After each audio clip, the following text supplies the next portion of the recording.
আজ ৭ই জুলাই রবিবার। জানাবো রথযাত্রার আবহাওয়া কেমন থাকতে চলেছে। তো রথযাত্রা যে আবহাওয়া থাকতে চলেছে, সকালকার দিকে কিন্তু আর্দ্রতাজনিত অস্বস্তি গরম রয়েছে দক্ষিণবঙ্গের প্রত্যেকটি জেলাতে। তবে বেলা বাড়ার সাথে সাথে বৃষ্টিপাতের সম্ভাবনা রয়েছে দক্ষিণবঙ্গের একাধিক জেলাতে। আমরা প্রথম যদি দুপুর 2টো নাগাদ দেখি, তো প্রথম দুপুর 2টো নাগাদ খড়গপুরে থাকছে ভারী ধরনের বৃষ্টি, এবং সেই সাথে থাকছে পশ্চিমের জেলাগুলো বাঁকুড়া, পুরুলিয়া, বীরভূমে থাকছে মাঝারি বৃষ্টি, এবং নদিয়া, মুর্শিদাবাদে থাকছে ছিটে ফোটা বৃষ্টি। তবে তার মধ্যে কিন্তু বাদ যাচ্ছে না উত্তরবঙ্গে শিলিগুড়ি, আলিপুরদুয়ার, কোচবিহার, তো এই সমস্ত জেলাগুলোতে কিন্তু ভারী থেকে অতি ভারী বৃষ্টির সম্ভাবনা থাকছে আজকে সারা দিনের মধ্যে। এবং তার থেকে উত্তরবঙ্গে যেটা খারাপ খবর, যে উত্তরবঙ্গের বিভিন্ন জায়গায় ধস নেমে জনজীবন কিন্তু ব্যাহত হয়েছে। এবং বাংলাদেশের ক্ষেত্রেও কিন্তু আমরা যেটা দেখতে পাচ্ছি, একাধিক জায়গায় অস্থায়ীভাবে ভারী বৃষ্টি, আবার কোথাও হালকা পাতলা বৃষ্টি কিন্তু পূর্বাভাস থাকছে। এবং বিকেলবেলার দিকে যদি আমরা লক্ষ্য করি, তো সেটা আমরা দেখতে পাচ্ছি বিকেলবেলার দিকে বাংলাদেশের সাতক্ষীরা, যশোর, লোহাগড়া, ফিরোজপুর, সাতপুকুরিয়া, মাদারীপুর, বরিশাল, পিরোজপুর, তো এই সমস্ত জায়গাগুলোতে কিন্তু হালকা পাতলা একটা বৃষ্টির সম্ভাবনা রয়েছে। এবং আমাদের দক্ষিণবঙ্গের ক্ষেত্রে কলকাতা, চন্দননগর, আরামবাগ, বর্ধমান, শান্তিপুর, তো এই সমস্ত জায়গাগুলোতে আকাশ কিন্তু মেঘলা থাকবে এবং পরবর্তী সময় কিন্তু একটা বৃষ্টিপাতের সম্ভাবনা থাকছে। এবং আমরা যেটা বাদবাকি জায়গা দেখতে পাচ্ছি দক্ষিণবঙ্গের, তো সেই সমস্ত জায়গাগুলোতেও কিন্তু আকাশ মেঘলা থাকবে এবং রোদের একটা খেলা চলবে। তবে বৃষ্টি কিন্তু আমরা দেখতে পাচ্ছি আজকে সারা দিনের মধ্যে খেপে খেপে দফায় দফায় হালকা পাতলা বৃষ্টি।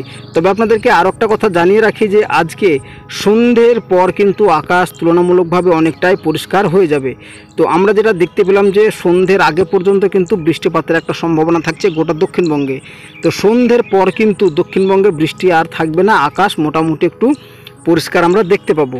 তবে আগামীকালকে যদি চলে আসি, তো আগামীকালকে যদি আমরা দেখি, লক্ষ্য করি, তো আগামীকালকে কিন্তু সকালকার দিকে আকাশ তুলনামূলকভাবে খানিকটা মেঘলা থাকলেও আর্দ্রতাজনিত অস্বস্তি এবং রৌদ্র দেখা যেতে পারে। তবে একদম যদি আমরা দুপুর 2টো নাগাদ চলে আসি, তো দুপুর 2টো নাগাদ খড়গপুর, কলকাতা, নদিয়া, এই সমস্ত জায়গাগুলোতে কিন্তু একটা মেঘের আমরা লক্ষ্য করতে পারছি, এবং তার মধ্যে কিন্তু হালকা পাতলা ছিটে ফোটা বৃষ্টি লক্ষ্য করতে পারছি। তাছাড়াও বাঁকুড়া, পুরুলিয়া, মুর্শিদাবাদ, এই সমস্ত জেলাগুলোতে কিন্তু আকাশ মেঘলা থাকবে, তবে বৃষ্টিপাতের তেমন কোনো সম্ভাবনা আমরা দেখতে পাচ্ছি না। এবং উত্তরবঙ্গের ক্ষেত্রে চলে আসলে উত্তরবঙ্গের একাধিক জায়গাতে কিন্তু ভারী থেকে অতি ভারী বৃষ্টির সম্ভাবনা থাকছে আগামীকাল। এবং পরবর্তী সময় বিকেল 5টার দিকে যদি আমরা লক্ষ্য করি, তো বিকেল 5টার দিকে কিন্তু নদিয়া, বিশেষ করে মুর্শিদাবাদে আকাশ অনেকটা মেঘলা থাকবে, তবে বৃষ্টিপাতের পরিমাণ কিন্তু একদমই থাকছে না। তবে খড়গপুর, কলকাতা, জামশেদপুর, দুর্গাপুর, বাঁকুড়া, পুরুলিয়া, এই সমস্ত জায়গাগুলোতেও কিন্তু আকাশ মেঘলা থাকবে, তবে বৃষ্টিপাত কিন্তু আমরা তেমনভাবে লক্ষ্য করতে পারলাম না। চলে আসি রাত্রি 8টা নাগাদ। তো রাত্রি 8টা নাগাদ কিন্তু আমরা যেটা দেখতে পাচ্ছি, যে পুরো দক্ষিণবঙ্গে বৃষ্টির কোনো সম্ভাবনা থাকছে না। শুধুমাত্র 2-1 জায়গায় হালকা খুব হালকা লাইট রেইনে বৃষ্টি যেরকম হয় সেরকম কিন্তু একটা সম্ভাবনা থাকছে। তবে উত্তরবঙ্গের ক্ষেত্রে চলে আসলে দেখতে পাবো, উত্তরবঙ্গের ক্ষেত্রে কিন্তু বৃষ্টিপাতের সম্ভাবনা আমরা দেখতে পাচ্ছি উত্তরবঙ্গের উপরের 5 জেলাতে। এবং তার থেকে কিন্তু আমরা দেখতে পাচ্ছি বাংলাদেশের সিলেট এবং থাকছে শিলচর, আসাম, গুয়াহাটিতে কিন্তু আমরা একটু বৃষ্টি দেখতে পাচ্ছি। চলে আসি রাত্রি 11টার দিকে। রাত্রি 11টার দিকে আসলে দেখতে পাবো, যে সুন্দরবন, হলদিবাড়ি, উত্তর 24 পরগনা, দক্ষিণ 24 পরগনাতে বৃষ্টি থাকছে। তবে কলকাতা সহ গোটা দক্ষিণবঙ্গের আকাশ মূলত মেঘলা থাকবে, তবে বৃষ্টিপাতের তেমন কোনো পূর্বাভাস থাকছে না। চলে আসি মঙ্গলবার। তো মঙ্গলবার সকাল পর্যন্ত আমরা দেখতে পাচ্ছি যে মেঘলা থাকলেও বৃষ্টিপাতের তেমন কোনো সম্ভাবনা থাকছে না। তবে 11টার দিকে দেখলে আমরা দেখতে পাবো, যে 11টার দিকে কিন্তু দফায় দফায় মেঘ আমরা দেখতে পাবো এবং বৃষ্টি কিন্তু একটা ছিটে ফোটা রয়েছে। তবে মঙ্গলবারও কিন্তু তেমন আমরা ভারী ধরনের বৃষ্টি লক্ষ্য করতে পারলাম না। তো আপনাদেরকে যেটা জানাবো, যে আগামী মঙ্গলবার পর্যন্ত ভারী বৃষ্টি আমরা দেখতে পেলাম না। তো বৃষ্টি যেমনই হোক, ছিটে ফোটা হোক, তবে কিন্তু বৃষ্টি হলেও আর্দ্রতাজনিত অস্বস্তি, ভ্যাপসা গরম কিন্তু বজায় থাকবে গোটা দক্ষিণবঙ্গ জুড়ে। তো এবার আপনাদেরকে জানিয়ে দেবো যে বৃষ্টির পরিমাণ। তো পরের 5 দিনে বৃষ্টির পরিমাণ আপনারা যেটা দেখতে পাচ্ছেন, যে আমিও আপনাদেরকে জানিয়ে দিলাম, যে আগামী মঙ্গলবার পর্যন্ত দক্ষিণবঙ্গে বৃষ্টিপাতের তেমন কোনো পূর্বাভাস থাকছে না। তো আপনারা দেখতেও পাচ্ছেন যে আগামী 5 দিনের মধ্যে কিন্তু দক্ষিণবঙ্গে ভারী ধরনের বৃষ্টিপাত এই মুহূর্তে নেই।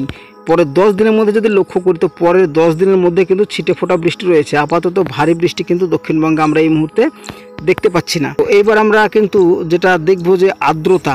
তো তো চলে এসেছি আর্দ্রতা মুডে। তো আমরা দুপুর দুটোর দিকে আসলে দেখতে পাচ্ছি, হ্যাঁ এখানে কিন্তু আমরা আর্দ্রতা 81%, 82%, 86% কিন্তু আমরা দেখতে পাচ্ছি জলীয় বাষ্প। সুতরাং কিন্তু জলীয় বাষ্প বেশি হলে গরম কিন্তু একটু বজায় থাকবে। এবং সোমবার দিন যদি আমরা দেখি, তো সোমবারের দিনও কিন্তু 81, 80 এরকম কিন্তু আমরা আর্দ্রতা দেখতে পাচ্ছি। তো আর্দ্রতা জনিত অস্বস্তি কিন্তু আগামী মঙ্গলবার পর্যন্ত বজায় থাকছে। তো বন্ধুরা, এই গেল আবহাওয়ার সংক্ষিপ্ত একটি আপডেট। আশা করছি ভিডিওটি ভালো লেগেছে এবং আপনি কোন জেলা থেকে দেখছেন অবশ্যই ভিডিও শেষে কমেন্ট করে জানাবেন। আর নতুন চ্যানেলে হয়ে থাকলে আমাদের অবশ্যই চ্যানেলটিকে সাবস্ক্রাইব করে বেল আইকনটি প্রেস করে রাখবেন। তো দেখতে থাকুন, সাথে থাকুন ওয়েদার 24 বাংলা।